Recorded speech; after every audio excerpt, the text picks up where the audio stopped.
Welcome to the Veterinary Project Podcast, episode 147. Welcome to the show created by vets featuring absolutely no pets. This is the Veterinary Project Podcast, hosted by Dr. Michael Bugg and Dr. Jonathan Light. Our resident veterinarians have swapped out their stethoscopes in favor of microphones to bring you the Veterinary Project Podcast, a show focused on real conversations, aimed to connect this amazing profession full of remarkable people. Through the sharing of collective stories and wisdom, and connecting over the many unique challenges we face, we invite you to join our community of veterinary professionals leading intentional lives. And now, here are the hosts of the Veterinary Project Podcast, Dr. Michael Bugg and Dr. Jonathan Light. Welcome back to the Veterinary Project Podcast. You're joined by Dr. Michael Bugg and Dr. Jonathan Light. Dr. Bugg, what is new in your world? I'm gearing up. I'm trying to think when this one's coming out. When this episode comes out, I'll probably be back for our annual mastermind trip. So I'm off to Boston here in a couple days. So that's that group of guys I meet with, once a week, sort of mastermind. So I'm very excited for that. That's always a very good trip for clarity. Absolutely. And you get ready for it and you're excited for it and you put in the effort for it. It's not like you guys are just going to party. You guys are going to sit down and look at what the current state of life is and future life. You've been doing this for now, 5 years? I'm pausing to try and give you an accurate answer. I honestly don't know. I would think at least 5. We were doing it for a year or so. And then COVID wrecked our first in-person meetup. We were going to meet in 2020 and then that got canceled. So yeah, it's probably 5 or 6 years. So impressive. And I think for leaders, business people, otherwise personal life, we've got a couple buddies that do these on a yearly basis. I'm not one of them, but it's impressive to watch how energized you come back and the idea flows that happen. We were talking about that pre-recording, talking about what next steps in Mike's life and related to this podcast itself. For anyone who doesn't have those kind of people in their circle, I would go look for them, though, that you can kind of share everything with. And you're going to get compassion, but you're also going to get real feedback, not people that actually want to see you win. Even if you're doing better than they are, they don't try to hold you back, if that makes sense. So when you find those people, pour into them because they're valuable relationships. Darn right. Well, let's chat about today's topic at hand. Everyone will have seen the title of it by now and going, is Mike and Johnny getting into the clickbait? No, that is not the case. We're here to chat about the end of the Veterinary Project Podcast, at least in its current form. It's an uncomfortable and yet a needed conversation to be had, and we're there. So I'll walk a little bit through and be very upfront with it in terms of why the end and why the end now. And it's been my prerogative. Mike and I have been in discussion the last couple of weeks here in terms of ending the podcast. And it's been me that's come forward and saying, I've got to decrease my commitments related to the podcast, related to what's happening in life and a lot of other interests and energy that is being driven forward. And right now the podcast is no longer aligning with that energy drive. Does that sound right? I guess so. Yeah. As per discussed. Yeah. So it's a tough one. We've been chatting about it the last couple of weeks and a number of things happening. And one of those ones for the theme of 2024 has really been simplifying life. And we're looking at that both business and personally. This has been an absolute joy working with Mike and everybody that's been involved in putting the podcast together the last 4 years. And we had a pretty big dream, a pretty big vision when we first got going right at the start of COVID. Mike and I don't agree on the full, and that's damn all right. That's the beauty of being best buds, is we don't have to. But coming into this last episode right now, there is a lot of joy that goes into it for what we've been able to accomplish the last 4 years and 150 some episodes with amazing number of varied guests in the veterinary profession and outside of it. I think we've kicked ass with what we've tried to do here. Yeah, it's been pretty fun. I mean, I had no clue when we first started recording, obviously, the people you would meet. And then that would be probably my favorite part is the all over the world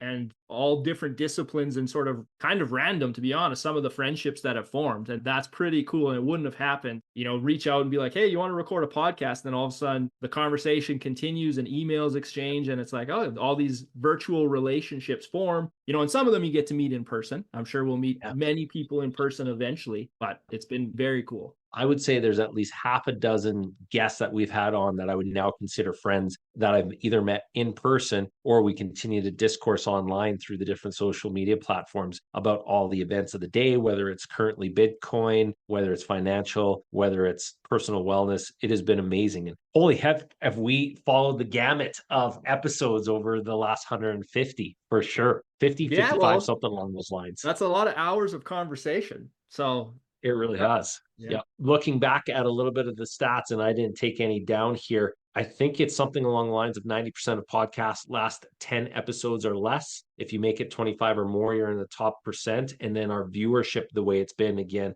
this is something that we've been able to have viewers from across the world, and really appreciate everybody that has tuned in over the last 2.5, 3 years as we've had episodes geared towards the veterinary profession in its all different senses. Yeah, it is wild. I can't remember when we saw each other last. You were out here for WCVM, so it was only a week or two ago. We had dinner, and it's wild to think that at any given moment, someone somewhere is listening to one of our episodes, give or take. I don't know the exact stat, but like when you look at the number of plays and the number of episodes, it's like, I don't know, that kind of blows my mind to think about that. I think the Spotify thing last year had us in 93 countries, which was a 66% increase versus the year before. So it's continued to increase. So everybody out there is going, well, why the hell are you closing the podcast off, you morons? And Mike has also asked me that same question. And these are some of those hard answers that you have to go through, is really redirecting energy. And for us at this point, the podcast has been the main focus of the Veterinary Project. The Veterinary Project originally intended as community podcast and then potentially a third leg along those lines. And we've not got to those third legs there. We're going to maintain the website. We're going to maintain the community.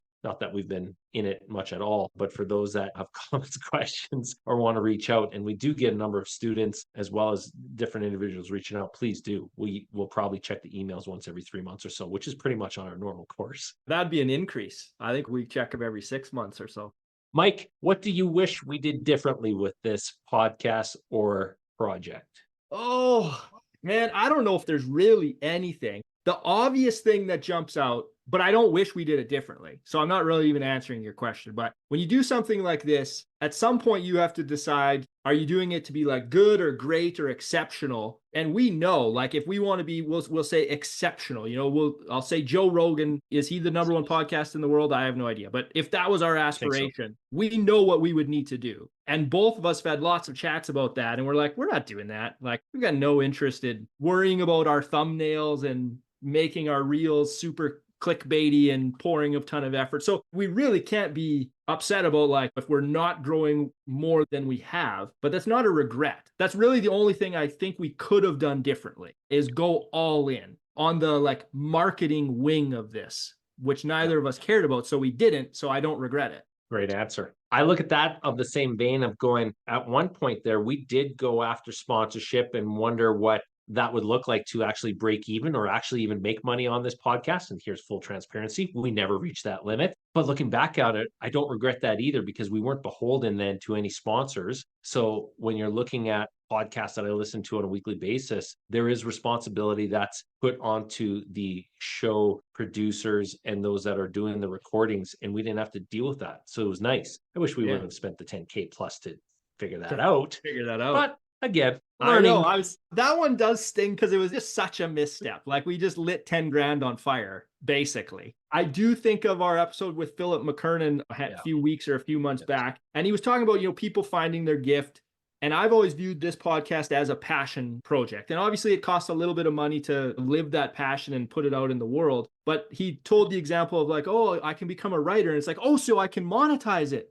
And he's like, no, just so you can write. And so for us, I mean, letting go of monetizing was kind of freeing, where it's like, okay, this is a passion project. We've got no sponsors. We're not going to make any money. Let's roll. Absolutely. And we've done that, and we've stayed true to ourselves. And some of the comments we've made on here, you go, wonder what that's going to look like in future. But it's been us, and it's been authentically us, according to Philip McKernan as well, too. I think we've held to that. And I think the guests we've chosen have 99% been along those same lines. So I am so thankful for those guests for opening up. And I think one of our strengths has been able to make our guests also comfortable within a short amount of time, where our podcast doesn't just suck. and people turn it off, they've actually listened to it and learned from it. And that's pretty cool Yeah. in the context of now doing 160 of these. I actually don't think we suck too bad compared to many that are out there. No offense to those podcasts.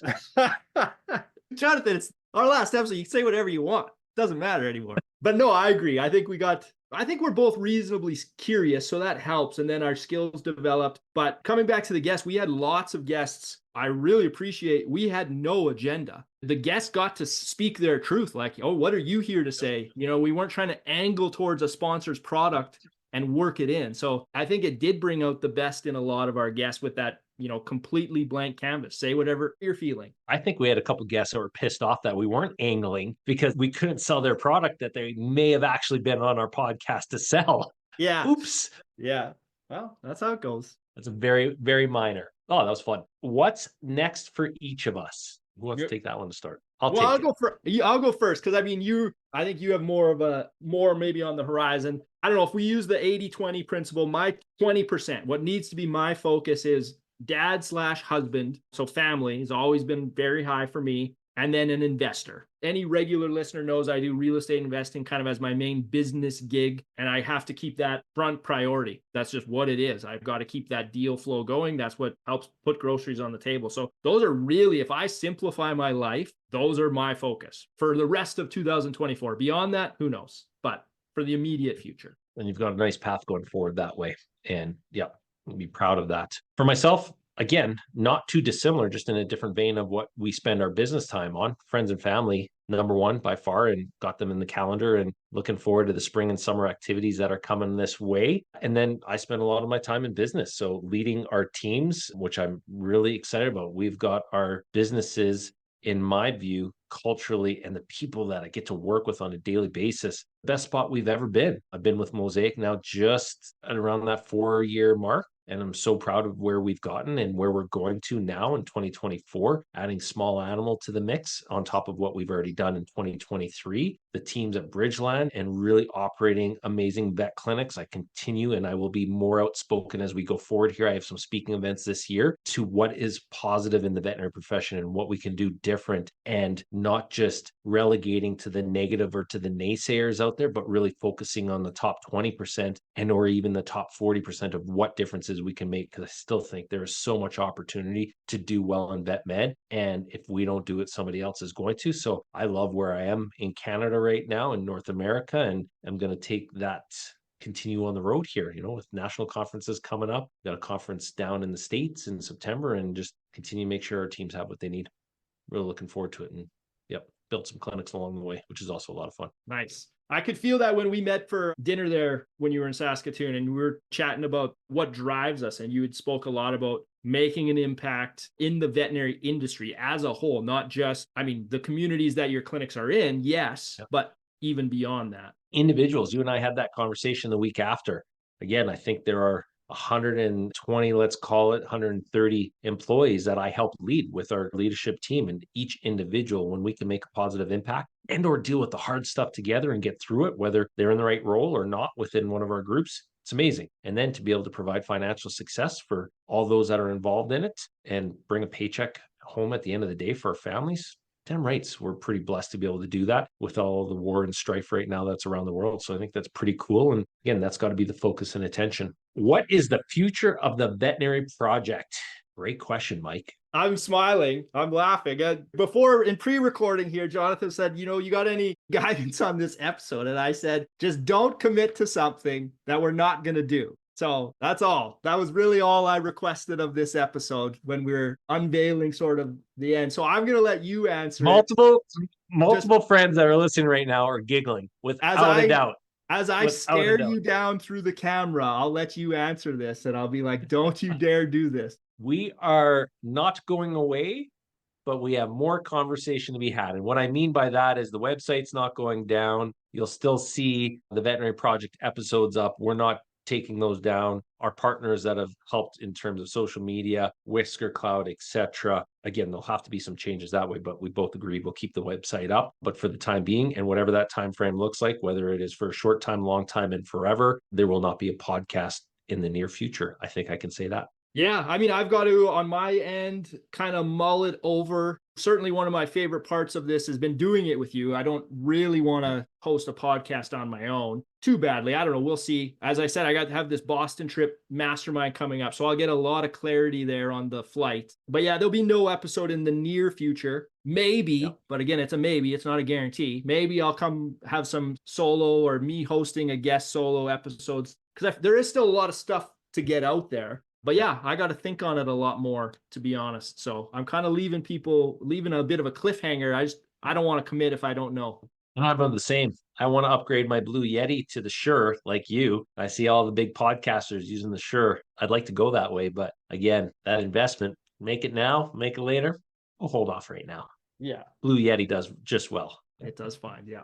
Just fine. Exactly. Okay, buddy. Well, we come to the end of the current era of the Veterinary Project podcast. I'll personally say thanks for coming along this journey with me. It has been amazing. And it has been one of the hardest parts of this conversation in the last few weeks. And I shared this with my wife, is going, I don't want it to be friends off because you're one of my best buddies. And it's an opportunity to be able to share all the things going on in our lives on these calls, and I'm gonna miss that. No, likewise, man. I appreciate you saying that too while we're recording, because we got on and we're like, hey, what are we saying? And then we're like, let's just clear the air here. Like, this isn't friends off. We're just, podcast is stopping. That's just one component. So, but no, likewise, man, I remember driving out to Calgary. I don't remember when we started planning to launch this. I know it took us a while to officially launch. So it may have been 2019 even when I came out there. And we were like, hey, we're going to launch a podcast. Let's do it. No, and it's been excellent. And I thank you for all the time and effort and conversations and learning a lot. I mean, you're in the veterinary operations business world, and I'm very interested in that. It's been awesome, man. It's been very fun. Wicked. Well, with that, then we will come to a close. And for everybody that has listened to us for either one episode or the 150 some that we've run, thank you very much. You know where to find us. Check us out on some type of social media that we may or may not have in a week. And from there on, this is Dr. Mike Bugg and Dr. Jonathan Light signing off for now. Thank you for listening to the Veterinary Project Podcast. As a recap on behalf of our hosts, the Veterinary Project Podcast will be releasing new episodes weekly, so be sure to tune in as we bring you more conversations aimed at helping you enjoy a life well lived. If you enjoyed what you heard on the show and you want to stay in the know, please like, love, and or subscribe to the podcast on the listening platform of your choosing, as we're available on all the usual suspects. If you know of others that may benefit from these conversations, we'd love it if you please share the show with them, as this will help us grow our community to reach more and more veterinary professionals. Speaking of which, if you are a veterinary professional and would like to get connected with more like-minded individuals who are joining us on this journey, please send an email to the veterinaryprojectpodcast@gmail.com, and we'll invite you to be a part of our private Facebook group. General feedback, requests for information, or perhaps requests to be a guest on the show can also be sent to the Veterinary Project Podcast @gmail.com. Dr. Michael Bugg and Dr. Jonathan Light, thank you for listening to the show, and we'll catch you again next week for another episode of the Veterinary Project Podcast. Bye for now.